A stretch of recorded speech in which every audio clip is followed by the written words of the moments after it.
When she last went to Yamatai, Lara had an oxygen-deprived dream that a burnt Alex gave her a watch and told her to save his sister. Or did she?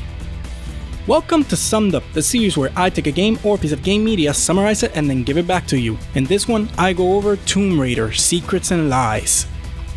Lara Croft and Jocelyn Reyes are hiking up a mountain in Snowdonia, Wales to commemorate Comrade Roth.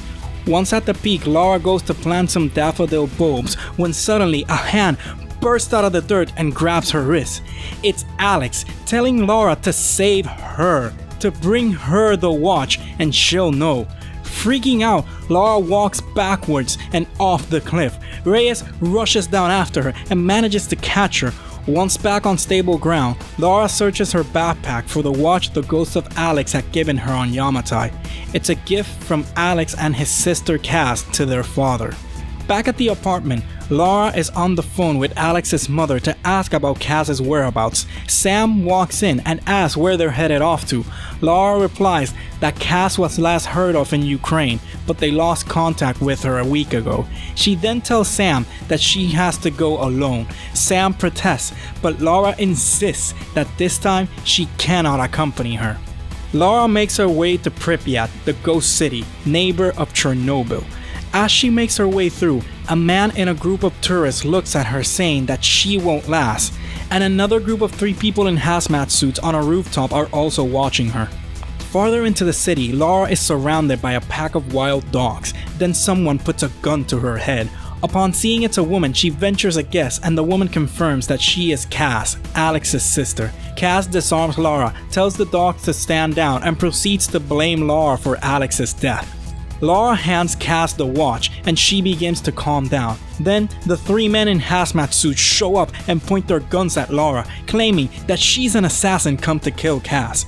Cass tries to get the man, named Victor, to lower his gun, but he insists that Lara belongs to Trinity. One of the others in the suits, named Pavel, starts coughing up a storm, and Victor turns around to tell him off. Lara takes the chance, grabs the gun off his hands, and smashes the butt against his gas mask. Cass gets everyone to calm down and tells Lara that Victor is her brother-in-law. Suddenly, a box flies over their heads. Cass opens it to find a prosthetic inside that belonged to an old friend and mentor. Lara tells Victor to give her his gun. She knows that whoever Trinity is, they found them. Then, the man from the tourist group appears, aiming a gun at them, having stabbed Pavel in the shoulder. He introduces himself as Mr. Cruz and asks Cass who she has told about Trinity. Cass accuses Cruz of killing Lucia, her wife, and he admits to it with a grin on his face. Lara lays down her gun while giving hints to Cass to call in her dogs. Pavel gathers some of his strength and grabs Cruz by a leg. Cass, having figured out Lara's hints, takes advantage of the distraction to call in the dogs. With a kill order on their heads, the dogs rip into Cruz while Lara dives for her gun. Cruz runs off into the trees, covering his bleeding throat from a bite wound.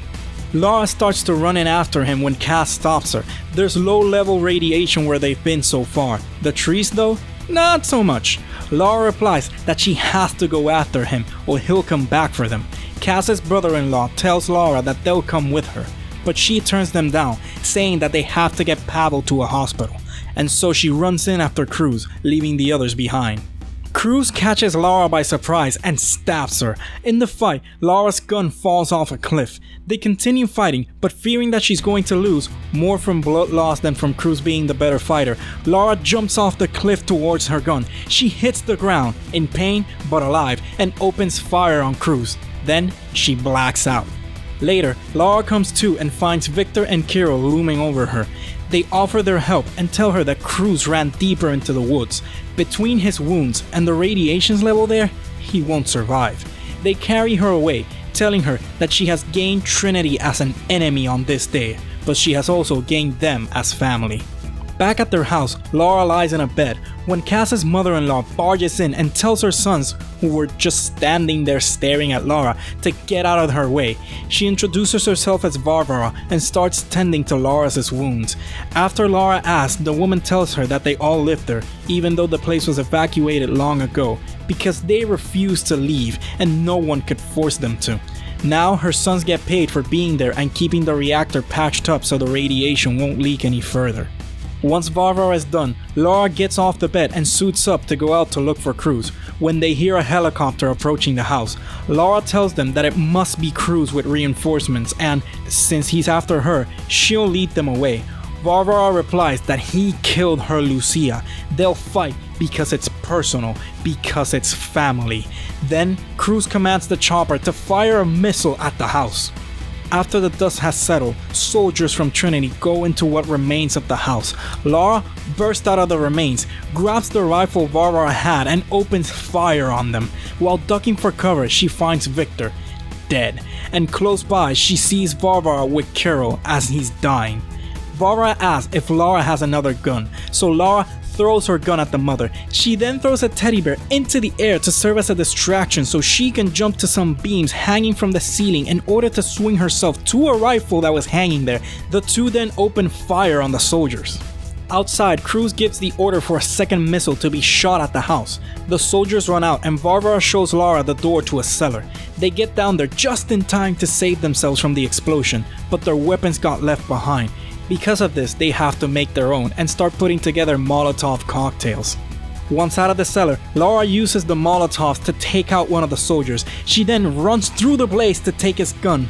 Her gymnastics, though impressive, lead her to where the other soldier had run off to, and just before she gets killed, the soldier is shot in the head. Cass came back in the nick of time from dropping off Pavel at the hospital. In the chopper, Cruz is telling the pilot to fire another missile. The pilot protests, saying that their people are still inside. Cruz tells him to fire anyway, just as one of the soldiers walks out of the house and waves at them as an all clear. Lara, in disguise, slowly starts walking towards them. As she gets closer, Cruz notices that her boots aren't the uniform ones and tells the pilot to open fire, but he's too late. Lara shoots up the cockpit, killing the pilot. The chopper goes out of control, crashes, and explodes. Over at the burning helicopter, Cruz opens his eyes. In the St. Petersburg's Health and Med Center, a man walks into Cruz's room and says that Trinity sends its regards. Cruz recognizes the man as Augur Ramil, a Trinity assassin, and asks if he's here to kill him. Ramil replies that his loyalty has not gone unnoticed by the mysterious organization, and he's here to finish his job, not his life. On that note, Cruz asks Ramil, as a professional courtesy, one killer to another, to make Lara suffer. At the Golden Lion Theater, Lara is rehearsing a play of Pride and Prejudice put together by Jonah, and bombing it in spectacular fashion. The performance is so bad, in fact, that the lead actress, Andrea, threatens to quit because they open in 2 days and Lara still reads off her script. Jonah asks Lara to convince her to stick around. Out of love for Jonah, Lara runs after Andrea. As they walk down the streets, Ramil watches them. The pair goes into a diner where Lara is to meet up with Sam and the newly blonde Cass. After some chatting and a round of beer, Andrea leaves and Lara goes to walk her to the train. On their way, they get held up by two men wanting to steal their bags. Lara fights them, knocking one down and breaking the leg of the other. The first guy gets up and grabs her, but she turns on him and knocks him out. Andrea thanks her for saving them, but says she's more scared of Lara than the two unconscious men because she looked like she enjoyed beating them up. As she runs away, she asks Lara to tell Jonah that she's out of the play. From a distance, Ramil watches, impressed. As he does, he gets a call from his doctor. His cancer is more aggressive than they thought. Ramil replies that he understands and they won't be speaking again. Lara goes back to the theater and tells Jonah that Andrea quit. He tells her that she'll take the lead role then. Lara replies that she's a horrible actress and can't possibly do that. He tells her that she knows all of the lines and she owes him. Outside, Ramil follows the two men Lara beat up earlier. They're planning to call their friends to beat up Lara. He interrupts them, saying that he can't allow them to do that because she is under his protection. An unfair fight, Ramil's words not mine, breaks out. The assassin beats and stabs both men, killing them. His angel is safe. She'll continue when he cannot. Bandaged up like a mummy, Cruz leaves the hospital. He meets up with two men in a limo. Both of them work for Trinity. Cruz makes sure both men are up to speed on the mission. They are to kill Cass and Lara, and they are not to underestimate Lara Croft.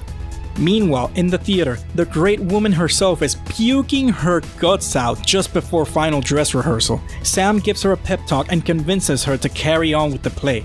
Just as Lara is getting her makeup done, some flowers arrive with a note. It's from Cruz. It says that they have Cass and she's to meet them on the train tracks right now. Lara runs out of the theater, dressed up in her Elizabeth costume, goes through the city, through the train station, with Ramil close behind, and reaches the meeting point. There stands Cruz's men and the man himself holding a gun to Cass's head. Cruz commands Lara to drop the crowbar she's holding, and when she defiantly refuses, he tells his men to shoot her. But suddenly, one of the men gets shot in the neck as Ramil steps out of the shadows, telling Cruz to step away from Cass. Lara takes advantage of Cruz being distracted and smacks him in the head with the crowbar. Disbelieving that she killed Cruz, the Trinity agent still standing charges at Lara. Meanwhile, Cruz is still alive and crawling towards Cass, hoping to somehow kill her. She kicks him in the face, he falls on the train tracks and gets electrocuted. While that's happening, the Trinity agent is choking Lara, but she kicks him off of herself, and while he falls, he gets shot in the head by Ramil. As Lara gets up to leave, Ramil tells her to come with him. Cass calls him out for being Trinity, to which he replies that he won't be for much longer and Lara will be his protege. As the train comes, Lara refuses to come with him and he just stands there and lets himself get hit by the train. Later, on opening night, Lara, wearing a brand new dress seeing as she wrecked the other one, now believes she can do this, and so she walks out on stage, ready to play the lead role in Pride and Prejudice. Lara has quite a knack for making new friends, getting them killed, and making new enemies. That or her look is simply the worst. Click that like button if you liked the video, subscribe if you really liked it, and share the video, it really helps out the channel. As always, this is Lore Logs Summed Up, and I'll see you next time.